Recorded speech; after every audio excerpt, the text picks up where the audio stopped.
Hey, welcome to the show, everyone. I'm Uriah, founder and co-host of NBA Now and Then, The Greatest Comparisons. Please click on the subscribe button and remember to give us a review on Apple or Spotify as we strive to provide unique content that enriches the community of NBA fans. In this special compilation episode featuring guests from our 50, 40, 90 interview series, we dive into three comparisons of NBA stars who prove their reliability in the most critical moments of the game. This episode is appropriately called In the Clutch.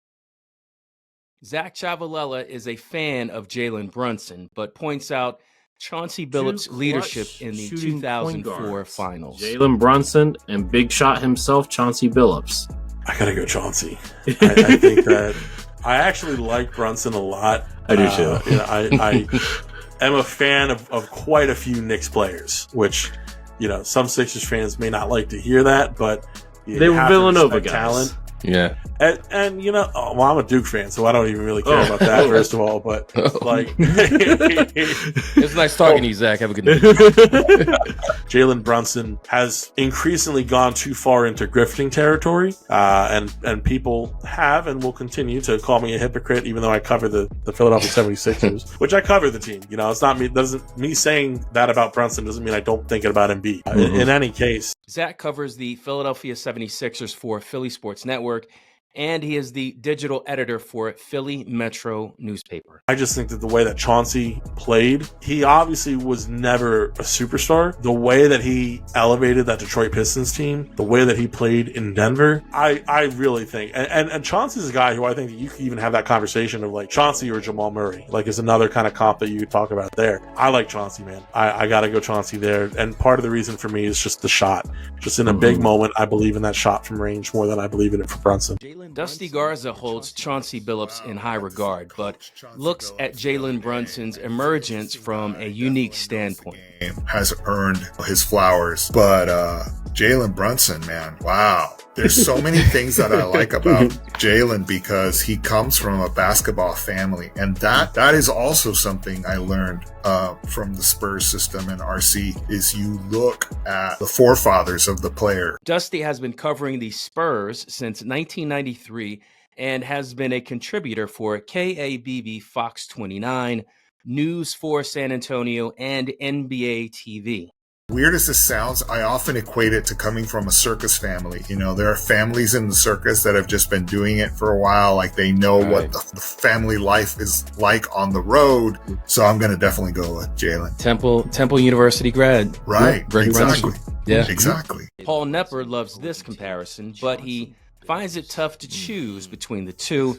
It's the defensive edge of Chauncey Billups that makes his decision. So no, I think it's a great comp because there are some similarities there. They're probably somewhat similar three-point shooters. Maybe Brunson's a tad better, but they're similar.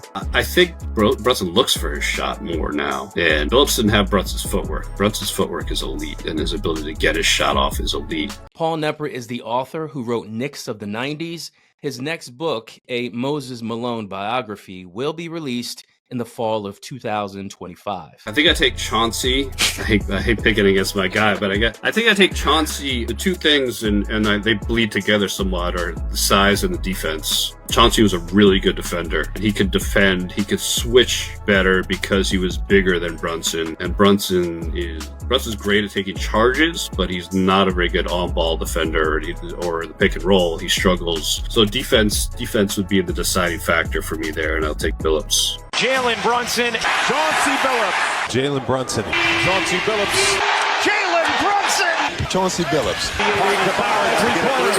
This could be the three, and they have just under 3 seconds to do it. Here's Chauncey Billups.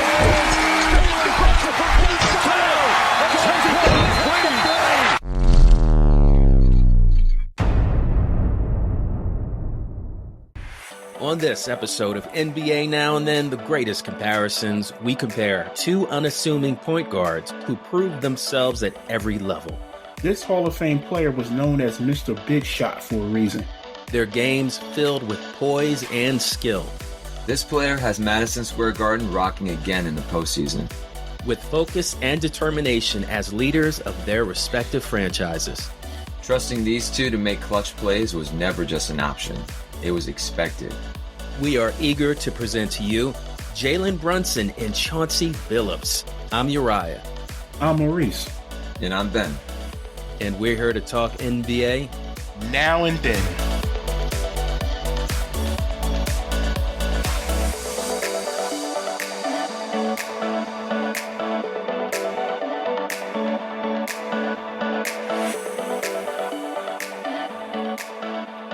Hey guys, we're back. We presented to you in the past few weeks the 1984 and 1996 NBA draft comparison. And obviously you guys have probably listened to the Paolo Banchero and Blake Griffin episode. And we're here today talking two great point guards. If you're an NBA fan, you are definitely in for a treat. If you're a Knicks or a Pistons fan, let your pride shine. Before we kick things off, though, I need to share a recent Apple Podcast review about our show.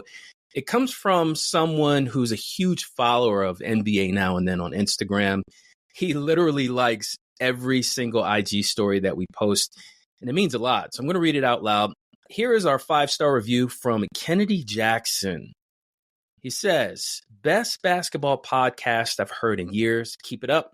Did the little 100 emoji fire symbol. Yours truly, Kennedy Jackson. So thank you, Kennedy. Thanks, Kennedy. Love the support. Yeah, he's a former basketball player, and I could tell that he really appreciates what we do. We've had some communications on IG, and keep checking us out, man. And Kennedy, feel free to share, man. Definitely spread the word what we're trying to do out here. Now, if you want to help us out, and you want to help us out like Kennedy, we ask that you follow our show on Apple Podcasts or Spotify and go ahead and leave a review, just like Kennedy did. 5 stars only, by the way. We'll read it out loud, just like we did for Kennedy, and we'll give you a shout out to show our appreciation. It really makes a difference as we're out here trying to build our comparison hoops community. Now, let's get to our players.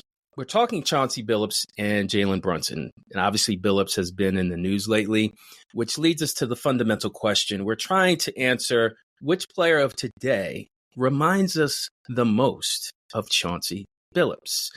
Now, let's go to Maurice first. Why are we talking these two players today?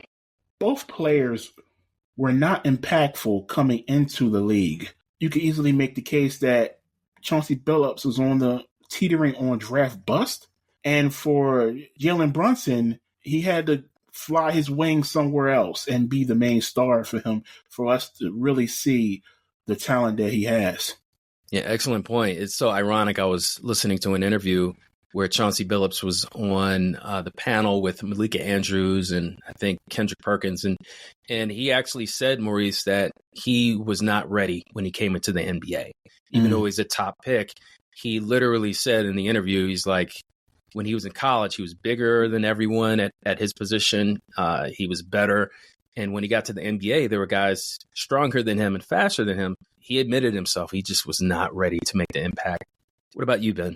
I would say that, kind of piggybacking on what Maurice said, they've improved their game a lot. They weren't one and done in college, and they had good college careers, which we'll get into. So they're not the most athletic guys, right? Mm-hmm. Yeah. So Chauncey came up with, Iverson, Kobe, Vince Carter, and Jalen Brunson is Ja Morant, Anthony Edwards, Tyrese Maxey, right? Trae Young, quick guys. And so these guys have really excelled by just getting better. So their fundamentals are unbelievable. Neither player is going to be the fastest. Neither player is going to jump the highest. And I think we can agree neither player is the greatest shooter or the best shooter. So both of them put the work in. They're clutch. Yeah. Both of them. Yeah. Yeah, using their IQ to do what they need to do to be successful, I think, is part of growth for every NBA player, and especially for those who have to compensate for any lack of athleticism. For these two, you won't see a lot of dunk highlights. There are so many highlight reels of these players, but no matter how young they weren't really all about the flash. They weren't all about showing off. They were very fundamental, and they used those fundamentals to achieve the success that they have or had at certain points of their career. Let's get started. Christopher Kline makes a case for Damian Lillard, emphasizing certain aspects of his game that distinguishes him from Reggie Miller. Reggie Miller or Damian Lillard? I think this is interesting. Obviously, Reggie was kind of before his time in a way. I think, again, like trying to project forward or how would Reggie Miller look in 2024, I think teams know how to make use of that skill set more effectively than they did when he was in his prime. Chris is a staff writer for Fansided, and he is also a co-host of a 76ers podcast called The Sixer Sense. I'm going to roll with Dame. Obviously, just more on-ball juice. Like Lillard's off-the-dribble shooting is one of the great skills of the last 10 years. I know he's been talking lately about how he's underappreciated, and obviously he hasn't had like the postseason success, but I do think there's some truth to like, he's one of the best shooters we've ever seen, and he doesn't really get that credit because we all talk about Steph and Clay, which is fair. Yeah. But Dame is really special in his own way. Obviously, Reggie has like more size and is probably a much better defender, so I think you could go either way here, but I'm gonna roll with it's toss up the height and the defense with Reggie, but then Dame can do more. He can facilitate. He's a good passer. Mike Gioseffi highlights how Reggie Miller took Michael Jordan's Bulls 7 games in a playoff series. The Jim Kelly of the NBA. Like, just if he had just won one, the whole narrative changes, because now it's like he's not Steph, but man, he was almost as talented and almost scored as much. Mike Gioseffi is the co-host for the popular Ringer podcast Sports Cards Nonsense. Never had any help, and the one year he does it, Reggie was a bad dude. Yeah. And those were some pretty pathetic teams. Like, Rick Schmitz and Detlef Schrempf were not terrible, but, Took Jordan's team to a Game 7. That's what I mean, with very little help. I mean, that's, Dale Davis getting major minutes in those finals Davis games. brothers, Yeah, I mean, I think I go with Reggie because I probably could win more with Reggie. I've just never seen Dame win like that. Okay. Yeah, and he's got a little more height, too. Reggie's, 6'7"? Yeah. Dame is 6'2", so... Chris Wylde wishes a certain player had stayed with Damian Lillard in Portland and offers praise to Reggie Miller for his iconic playoff fourth quarter versus the Knicks. Reggie Miller stayed on the Pacers that whole time, and it just gets so rare. Even back then, it was kind of rare. I know it wasn't as rare back then, and like Damian Lillard really gave Portland everything until he just was like, I can't anymore. He did. I can't. Chris K. Wylde is the co-host of the wildly entertaining LA Clippers podcast called Clipcast. And so it's a total bummer that LaMarcus Aldridge didn't stick around and hang out with Damian Lillard, because maybe they would have been a little bit more special. Yeah, and he didn't really do much, and San Antonio wasn't that good. No, not at all. And I understand trying to get to work with Pop, but it's like that those guys got to the Final Four.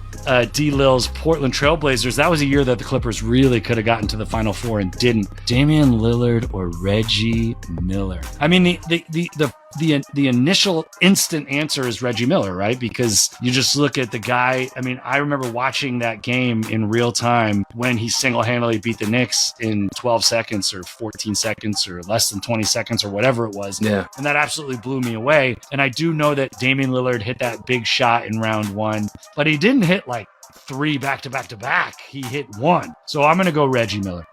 Zach appears to lean one way, but then he goes with 3 here. Damian Lillard or Reggie Miller?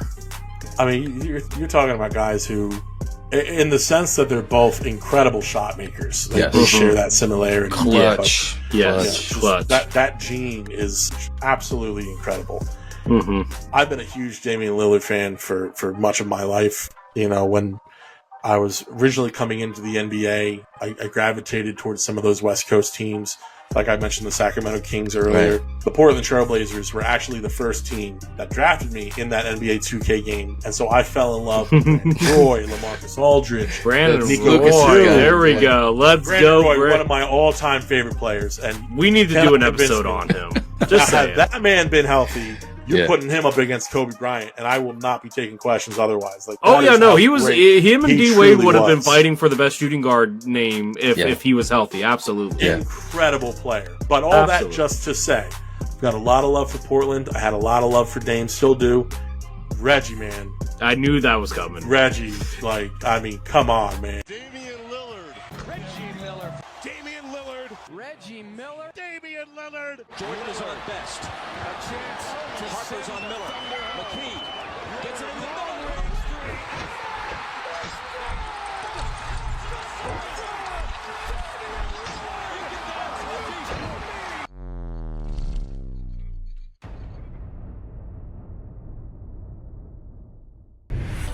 On Hall of Fame Episode 3 of NBA Now and Then, The Greatest Comparisons, we compare two of the most clutch three-point shooters the NBA has ever seen. 8 points in 9 seconds? Spike Lee still can't believe what he saw that night. Their veins pumping ice. An attempt from the logo to win the game? No sweat. And their shots full of fire. The lights were never too bright for either of these guys. We are ecstatic to present to you Damian Lillard and Reggie Miller. I'm Uriah. I'm Maurice. I'm Lucas. And I'm Ben. And we're here to talk NBA now and then.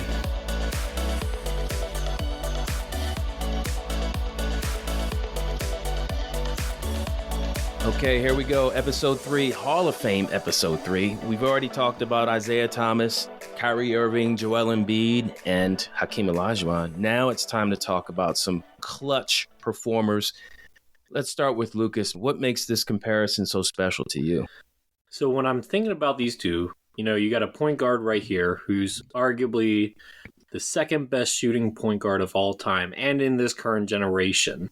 Comparing him to, up until recently, the best shooter in NBA history, now probably third or fourth. But still, comparing two elite shooters at the guard position makes this a unique comparison to me. They're just clutch. Like either guy, they're playoff risers. Give them the shot, they'll take it. They have the most historic moments in playoff history. Unfortunately, neither have won a chip. Follow up what Ben was saying. Both of them are not only great three-point shooters, but both of them are known to have clutch, not even regular season, but playoff three-point shots. Yeah, I think about how they elevate their games when the game matters the most. You think about the confidence. You think about how gutsy and relentless these guys have shown in the biggest games with the brightest lights. Albeit they didn't win championships, but still they were fun to watch. And now here's a hoops tip from a former guest and a friend of the show, Sherwin Vassallo. Sherwin is a basketball trainer from Canada who's also the player development and assistant men's basketball coach for St. Boniface. Here are 4 tips to develop your shot consistency. Number 1, you always have to be in balance. If I shoot with a balanced stance, then I up the percentage of the shot going in. It doesn't matter where on the floor you are, what shot you're going to do, you want to maintain your balance. The next tip, understanding a good shot from a bad shot. A bad shot, it's highly contested, or it's going to get you off balance. But if you have a good shot, the defense is out of rotation. This is a wide open shot. So the proper read is just going to shoot. Next tip is maintaining consistent shot flow. When you shoot, you can't change your form every single time because that's going to change the way your shot comes off your hands. So if I have the same shot all the time, then I up the chances of the ball going in. The last tip, it's all mental. You have to have a short memory. If you let misses get in your head, then the next shot is going to be off and the next one and the next one. And that's going to be very tough for you to get out of. Have a mindset that allows you to accept misses because that's just a part of the game of basketball. Short memory allows you to have a more consistent shot. Dusty Garza acknowledges Luka Doncic's offensive game, but goes with Larry Bird for this reason. Man. That's a tough one. I'm going to take Larry, and again, because of the defensive edge that he provides me versus Luka. Luka can score in, he's a walking bucket, no doubt. But, defense wins championships and offense sells tickets. And like we see, what happened with Dallas. So many people were high on Dallas. I picked Boston just because of that same reason that I'm picking the way I am right now, is because defense wins championships. And Larry was a good defender as well as an awesome offensive player. So that's a good one. That is a good one. When we did that episode, Dusty, we definitely fleshed out some little details. And one of the things is his defense was overlooked. Larry Bird was an all-defensive player, and he hustled. He took defensive assignments that most people would cringe at, like guarding Julius Erving. Who wants to guard him? But he did his best. But yeah, I think, Maurice, it is tough, because Luka can do so much, but I think Larry could do pretty much what Luka could do, but defense is that edge to him. Paul Nepper goes with Larry Legend because, well, he's a legend. Thing I said for the last question is that we've seen Luka, obviously he brought a team to the finals, but Larry Bird won 3 championships. Larry Bird won 3 MVP awards. He had some help. He did have some help. He absolutely had help. Three Hall of Famers, or 2, at least 2. Yeah, absolutely. 3 if you think if Bill Walton, right? Yeah, I think I'll go with Bird. Just I getting a nod because he did it. He's done it. Everyone says Bird.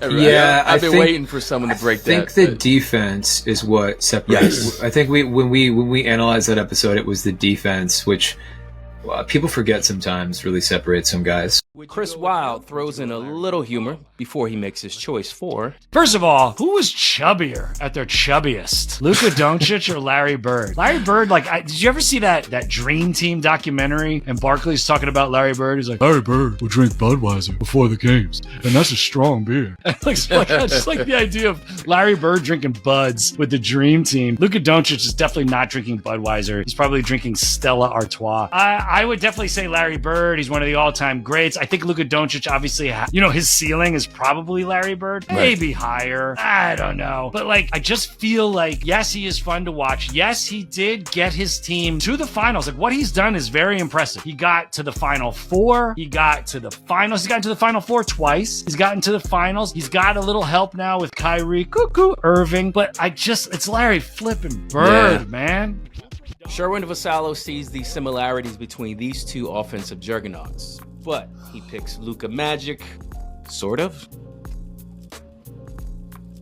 I am going to. Oh man, wow! Yeah, I'm gonna have to say Luka.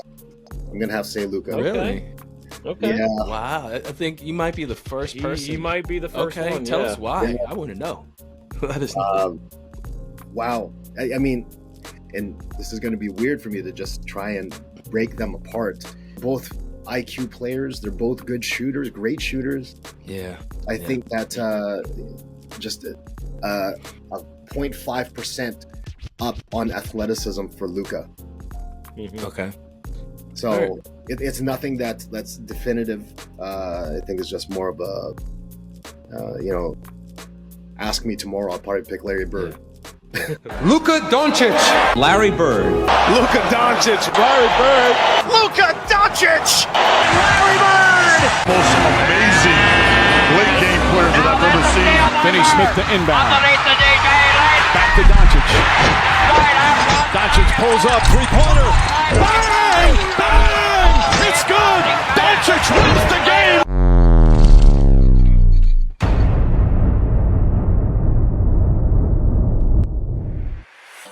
On this episode of NBA Now and Then, the greatest comparisons, we compare two of the most skilled, versatile offensive players of their era.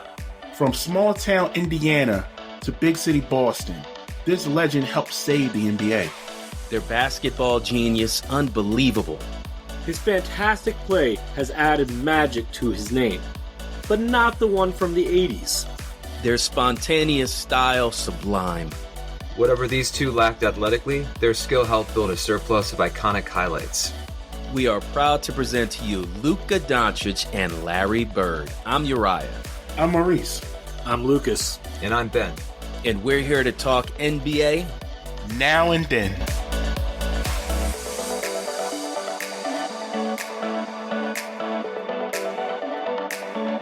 Okay, we're back with another Hall of Fame episode. This is truly going to be special. One player is just doing things that is truly remarkable, coming from Slovenia to the United States, and then obviously a blast from the past. Talk about nostalgia, Larry Bird, Larry Legend. Before we get into our comparisons, let's talk about why we're comparing these players. Let's go with Ben first. Why are we comparing Luka to Larry?